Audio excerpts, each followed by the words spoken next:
Hi guys, and welcome to episode 2 of the Eden podcast. My first time. We could be. I asked you not to say it like that. No, I'm saying it. You can't not giggle. Exactly. This podcast could go down many routes with that name. However, we're going to go down the route of first-time gym goers and gym confidence. However, let's introduce ourselves first. I'm Connor. This is Jacob. And this is... Hi, I'm Robin. And we're all in a very unique position to help you out with today's episode, going from Jake, who has never been that serious about training, but recently getting pretty damn serious. Myself, who's been pretty ruthless with training and been very committed for the last 10 years. And then we've got Robin, who has been a little on and off in the past and now getting very serious about it. And becoming very strong and working in this sort of realm in the PT industry. Now, so first time gym goers, it could go down all sorts of different routes, but we find that most people who want to come into the gym hate coming into the gym, and they're not confident, and they hate the environment, and it's a little scary and daunting, and it just puts them off completely. What do you reckon? 100%, man. Yeah, what do you think? Yeah, I mean, for a little bit of context, so the way that Connor and I met, Connor was my personal trainer. Oh man, And bring that in. Especially in the gym environment that you were in and where we met. I don't know if I'm allowed to say names. This is a one-time service from me, by the way. Into like a very bodybuilding dominant gym environment, I feel like having a personal trainer is so it just eases the situation completely. You've got someone who's there to help you and support you. But if somebody weren't to have that, it'd be so different, wouldn't it? I think. There's different levels. We're talking about like gym confidence. There's levels of gym confidence before you walk into the gym. So there's some people where having a PT would be essential to getting through the door. It's like if they don't know that there's somebody waiting on the other side of that door who's going to take them through that environment and explain it to them, they're not even going to get through that door.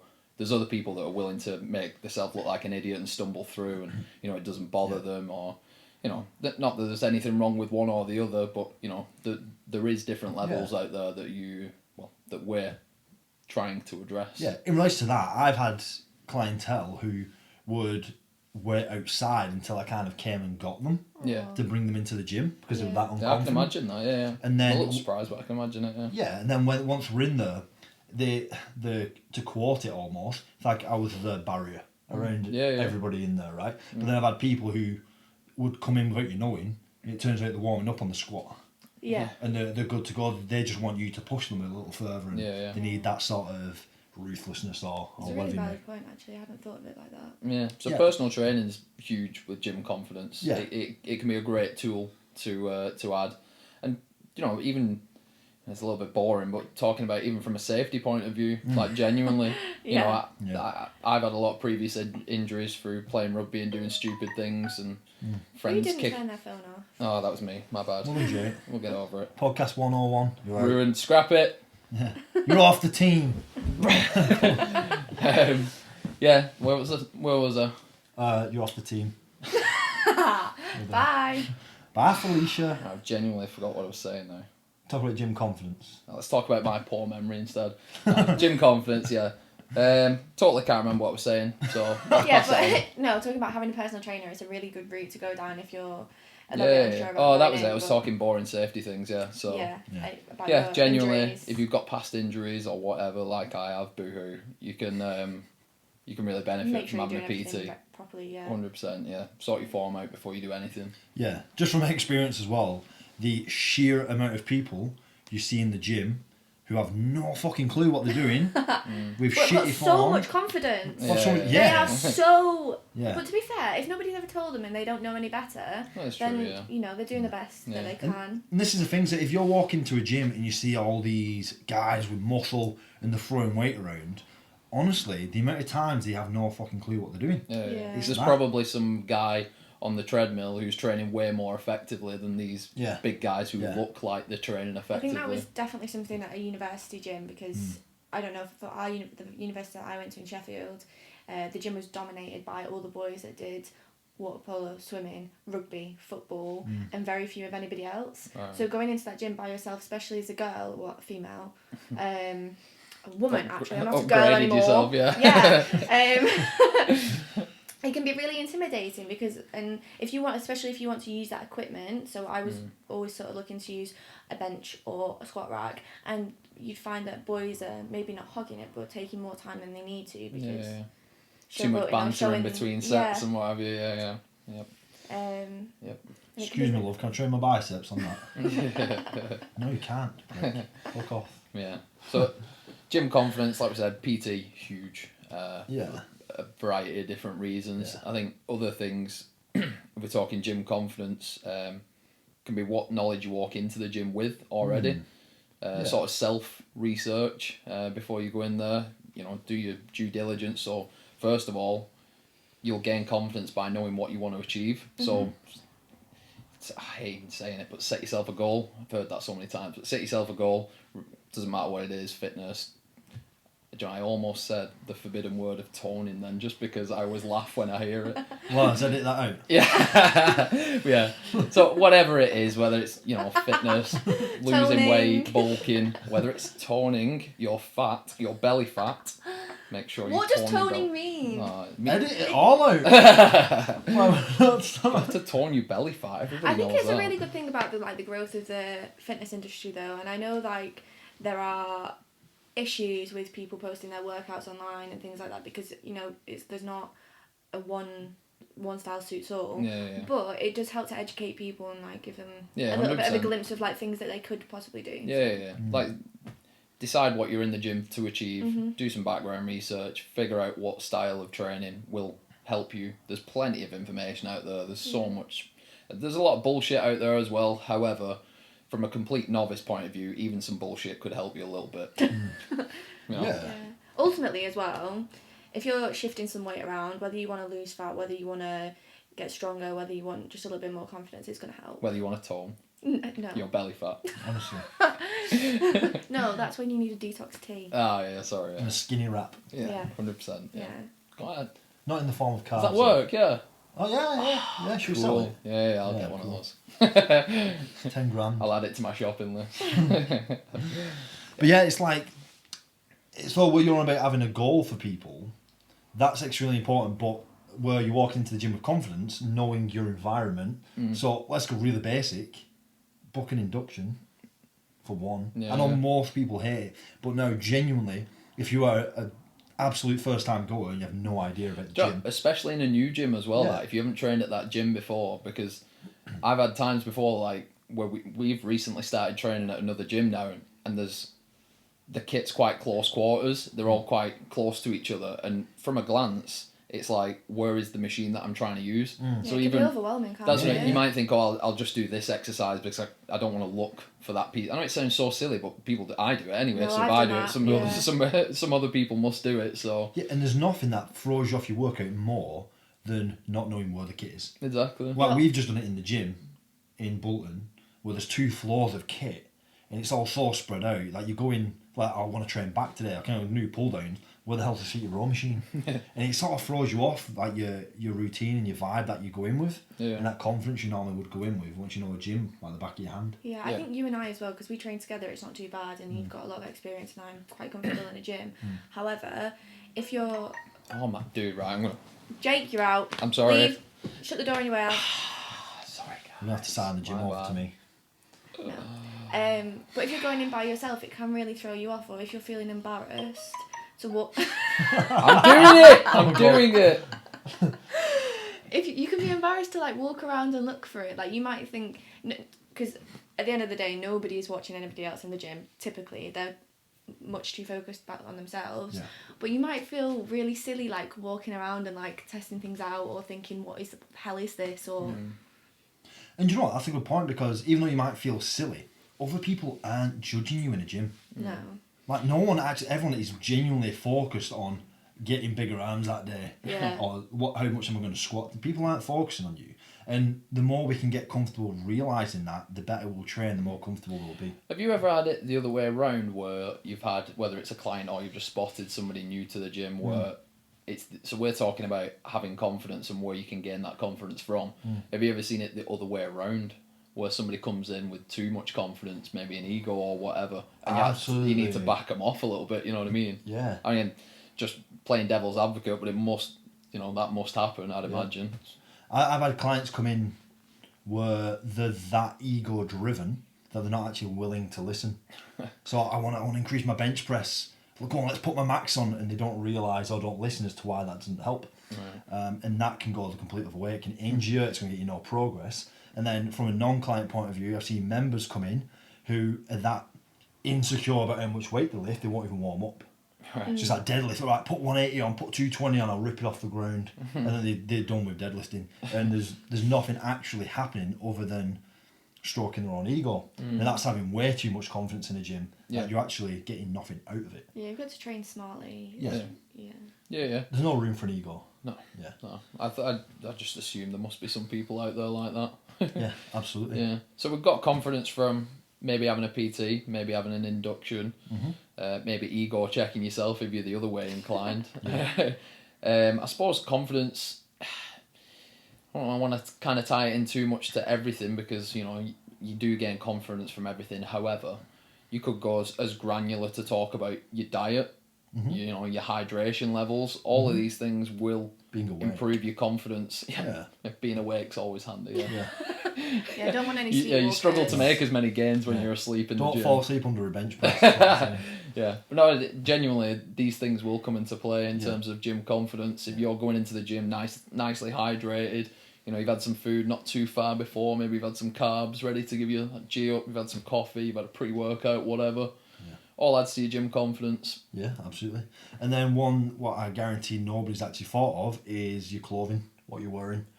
Because if you go into the gym in clothing that makes you feel unflattered or out of shape, or that doesn't complement your physique, that portrays into how you walk into the gym. But if you've got your new Gymshark top on or Alpha Elite on, and it's like, oh, this fits nice on my shoulder, I'm looking better. Fishing for sponsors there. Maybe starting a little too big, but I like your ambition.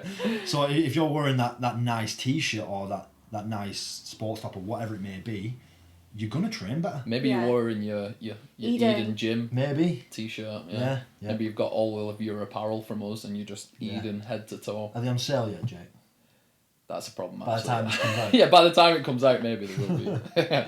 So if you're going in and you're feeling better and you're looking better, you're just gonna be more confident. You don't go on a night out looking like shit. Yeah. You go out, you get dressed up, and you feel good about yourself. Yeah, 100%. Yeah. Therefore, you have a better night. It works the same in the gym. Why do you wear that? Why do you wear what you wear then? Heard this. Sorry, that was because his lifelong ambition is clearly to be a farmer. I'm a farmer. So this is how. Listen, I've even got gang. Yeah, I've even got mud a little bit on my jeans from walking. And I'd really like to be a lumberjack at some point. So act as if, as they say. Yeah, fake it till you make it. Yeah, 100%. No, but that's a really valid point. If you go in and you feel a little bit better about yourself, that's one less thing that you're anxious about, or that you're panicking or going around in circles with yourself, and you can walk in there and you can think, right. Yeah. At least nobody's thinking that I look bad. Yeah, absolutely. and for women especially, or like younger girls that are going in and they want to dabble a little bit in fitness, like it's a great way to start. Yeah, I agree. Yeah, definitely. New gym kit. We say don't want to go, taking a line from one of my heroes, Mr. Jocko Willink. You talked about shooting big, like with this one. Oh, with the. I would say with what you're talking about now, with your clothes, the way you dress, the way you go into a gym, there's a dichotomy to that, in that you also don't want to spend 30 minutes getting your makeup on before you go to the gym. You know what I mean? Or you don't want to overthink, I can't wear my blue shoes with this green top. No, that'll look ridiculous. But it's whatever works for certain people. If you feel like, I know I prefer wearing a really oversized top so that there's like no rolls on show. Like, do you know what I mean? And that's how I'm more comfortable. But other people might be more comfortable wearing a crop top because they think that because it's more flattering or it's supportive. So it just depends on the individual. Absolutely, do whatever works for you. I do agree with that. It honestly does not matter what you wear, but if it works for you to build your confidence and make you feel a little bit sassy in that gym, then you've got to do that. If you're putting that crop top on for you, then by all means do it. Work it. Own it. That's it. I'm going to wear a crop top. I'm going to do it. and it's going to be for me. I'm not doing it for anybody else. I'm gonna do it. Listen, Yeah, nobody else is asking for that. So it's definitely I for tell you you. what, you do that for you. Just make sure you show me. No. Yeah. Send me some Oh, I'm photos. sorry, Jake. I'm already off the team anyway. I know. I might as well go big now. So Don't ruin everything. yeah. So, any other ways that we can improve gym confidence? Go with a friend. I like it. I'm right. Yeah. It's the easiest one. 100%. Preferably a friend who knows a little more than you, maybe. Or Yeah. maybe not, actually, to be fair. Maybe Yeah, you're in maybe it together then. Yeah, they always say that the best way to learn is to teach. I mean, I don't really want to advocate people teaching crap information. Yeah. But I mean, at the same time, I don't know. If you're a newcomer, surely any information's better than no information. Yeah, absolutely. Yeah. No, I like that. Safety in numbers. Talking about dichotomies, there's a dichotomy to that. See some shoddy advice getting given. Yeah, I get that, but Yeah. and without going too much into that, there's a huge problem in the fitness industry of misinformation out there. Yeah. In future podcasts, we'll probably put out there some good people to follow, and where you can get some legit advice from, other than Connor and Robin, obviously. And that's a good point, actually, because just to go off that in terms of fitness advice, a lot of people look to certain people who they think can give good fitness advice. So if somebody has abs, they must know what they're doing. Yeah. Not the case. Or celeb is promoting this product. Yeah. They must know what they're on about. It's bullshit. Like, people can get in shape in spite of what they do, or in spite of what they know. Genetics can be really helpful for that. Absolutely, yeah. And normally you find the person who has the best part of physique is probably not the one to ask about that part of the physique. Yeah. So you have to have a naturally big set of legs. I don't want to ask that guy who's built his legs. Yeah. I want to ask the guy who's grinded from having skinny legs to big legs. Yeah. He knows what he's doing. And they're not to take away from people like that, of course, but you just got to be a bit wary of who you take the advice from. Yeah. And I think for males as well, there's a lot of guys that are enhanced. There's a lot of And, guys you who are know, enhanced. So maybe they're going to, it's not fair. It's not a level playing field, Yeah. They can't offer advice. Cause Yeah. No, and to be fair, you're doing yourself a disservice sometimes in comparing yourself to, well, not sometimes, most of the time in comparing yourself to, it's fair enough to have aspirations, but if you're week one and you're looking at, some shredded bodybuilder looking dude, you are doing yourself a disservice, and we're talking about building confidence, that's going to ruin your confidence. Yeah. Absolutely. It's being honest with it. So if you are looking at these big boys in the industry and they are jacked out the brain, the likelihood is they're not natural. Yeah. But as long And if as you want to go down the natural route, it's not fair on yourself to think, I'm failing because I'm not achieving that. And that's why we said we'll do the research for you. we'll drop in some names for you. I'm sure Connor could rattle a few off now.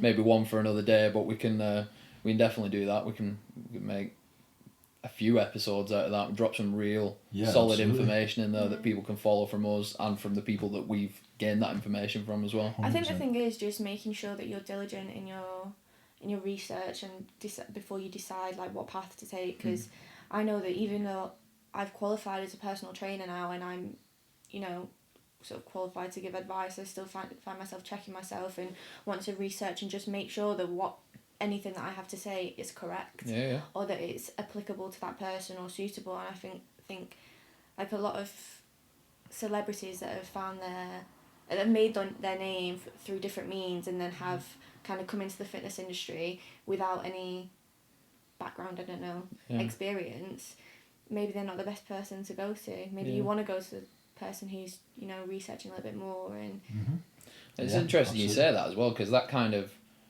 being the guy who isn't a personal trainer, that kind of makes me think, it's when you say it sounds obvious, but we're all people here, so maybe I'm that guy on the first day and my confidence is low.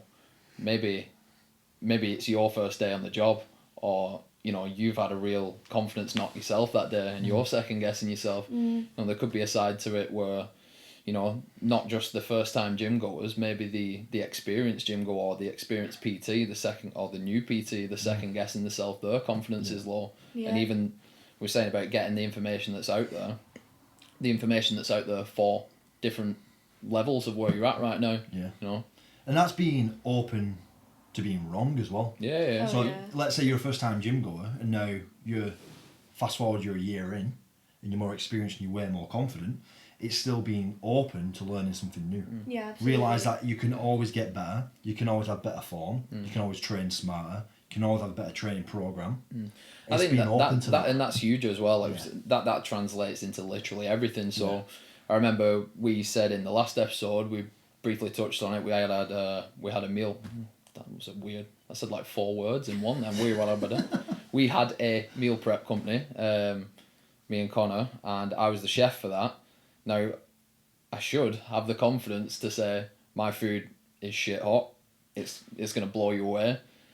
And you know, it is, by the way, it's so good. Most of the time, it will do. However, do you remember what was I like at the beginning of that? I was so surprised that people would pay me money for my food. I was like, why are they paying me for my food? All I do is cook food. You know, and it's underselling you. Yeah, you did. You that we had a good product. Yeah, it was huge. yeah, it really helped me as well. And like, it was kind of like watch me sell it, and then you'll yeah. And I think like we said, it's talking about how that translates. I'm picking out that example in my life, but I'm sure there's many different ways that you could drag that into business, into your work day, into your family life. You know, we're talking about confidence going into the gym.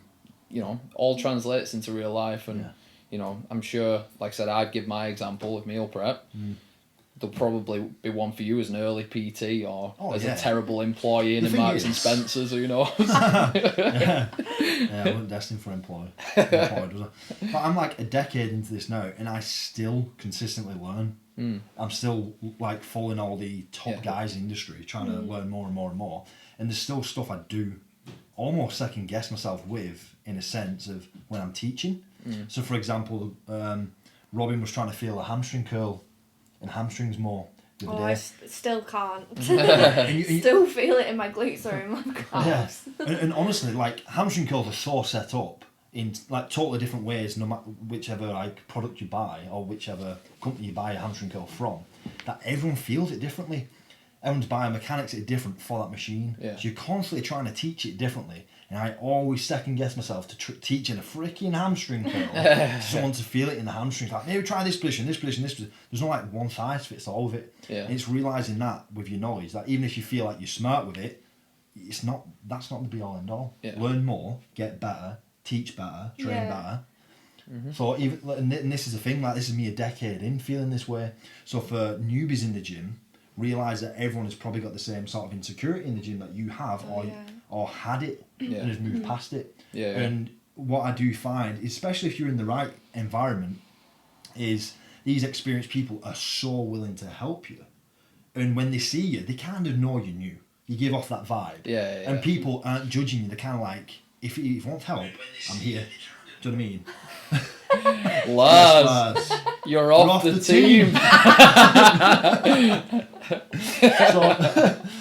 So it's one of them where, like, we're all getting better in this, aren't we? So I think what you said about just being willing to be wrong, it is so valid in so many walks of life, especially in the gym, for a personal trainer, for somebody who works in the gym and a gym goer. It is like, it's fine if you're make wrong. some mistakes. Good. If you're wrong, good. You're gonna learn from it. Absolutely. I've done this in the past where I've taught like a squat a certain way or a deadlift a certain way, and then wonder why a client's not progressing. And suddenly I pick up new techniques from maybe going to like a seminar or something like that. And it's like, oh, my clients are squatting big now. And so in reality, I've taught the wrong things to clients and give them a lesser service. But you can only get better if you do worse. I remember. So on my first ever personal training session with Connor, we just went over the main big lifts, and on my deadlift and on my squat, I was so certain that I was doing it correctly because when I was 17, 18, I had two different personal trainers, and they taught me a certain way. And then I met Connor, and he was like, "You're not doing it properly." Well, he said it a little bit nicer than that, but like, that was... Probably didn't, did it? I was quite... Let's be honest, I was like, just start with, show me how you deadlift. And the bar was like this far away from my shins. I went... That's about half a metre for the audio, Yeah, don't pull that off the ground. Let's start from the beginning. But because I've been taught in that way, I wasn't so adamant, but I was kind of like a little bit, not annoyed, but begrudged that I'd been taught incorrectly. But I mean, it's fine. Like, I learned from it. Like, I changed, like, I tweaked my technique, and like now lifting and squatting a lot heavier than I ever And had been by myself in the past. It kind of sounds like a little bit like some weak sauce or whatever, but the way I try and think about this with other aspects of life and things that I come across as well, but the people that are doing these things, that are giving you this misinformation, they're doing the best that they can at that point in time. Very true. Like I say, you've taught somebody the wrong thing. Yeah. Oh, yeah. You've taught somebody the wrong thing at some point, and you've then read that is wrong, and you haven't done it again since. You know what I mean? It sometimes can sound like a cop out, but in my eyes, there's some relevance to that most people are trying to do the best. Yeah. So As long as these people are open to learning. Yeah. That's all it is. Yeah. You know, I mean, and what we're doing right now is talking about gym confidence and how it goes into other aspects of your life. You know, I feel like you could maybe apply some of these principles to maybe your Rocket League skills. You know? Have you heard this? It literally just popped into my mind. What's Rocket League? Based on our skills from last night. Yeah. In our preparation for this podcast. Yeah. Me and Jake are big gamers, just so people know. Yeah. Whether you're into it or not, yeah, whatever. But yeah, how this sort of stuff then applies to life, because obviously with the podcast we're applying fitness principles to your everyday life, is so if you're massively confident walking into the gym and you're killing these workouts and you're feeling stronger and you're feeling fitter and you're just feeling good about yourself and getting PBs, like what this does for your mindset is incredible. Now for me, I've took years of training and what that has taught me in the gym and applied it to business, for example, and it's made me push really hard to help more people and try to earn a better living for myself. And I always find that certain exercise can just teach you all this. Like when I'm pulling a big deadlift, I guarantee my mindset's in a good place as well. Yeah. It'd have to be. It You has have to to be. switch on. Yeah, you're not getting stronger in the gym if you're not getting stronger outside. Yeah. And once there's like this nice synergy between both of these things that Like growing together sort of thing. Yeah. growing together. So like as you're getting stronger, you are getting better in life. You are getting better in business. You're probably better in your relationship because you're more switched on and you're improving. It's the best source of it all. I think, essentially. having said that, what kind of makes me quite sad is knowing that there are people that find going into the gym the most stressful experience of the day. Like perhaps they want to lose a bit of weight, but they feel the stigma of that weight going into the gym, and the whole time that they're in the gym they've got anxiety, they've got heart palpitations, they're anxious, they're All real things, it's gonna negatively impact their workout. It's not gonna be conducive to getting fitter, getting stronger, or weight loss, or whatever their goal is. And that's why I think it's really awesome that you guys are opening Eden and you're going to create this community and this really open and happy and positive, and not positive as in like in your face annoying with flowers and rainbows and that kind of thing. I don't but have like, that in me. No, me neither. But you know, just an open and like accepting community that is going to allow people like this to come and work out and just find a way to enjoy fitness. Because as much as people go on about it and like they may mock like the fitness industry and influencers and social media and stuff, exercise has got so many health benefits, and for those people that are struggling with it, just have an avenue to change that anxiety and stress into like a positive outlet. It's going to be really incredible. Dude, I literally couldn't say that any better. That is Eden. Welcome to Eden. Yeah. Right, guys, I hope you enjoyed that. That's a perfect way to summarise. Every 2 weeks, Eden Project podcast. Every 2 weeks. Subscribe to us, watch us on YouTube, follow our Instagrams. Listen to us on Spotify. And we hope we can serve you.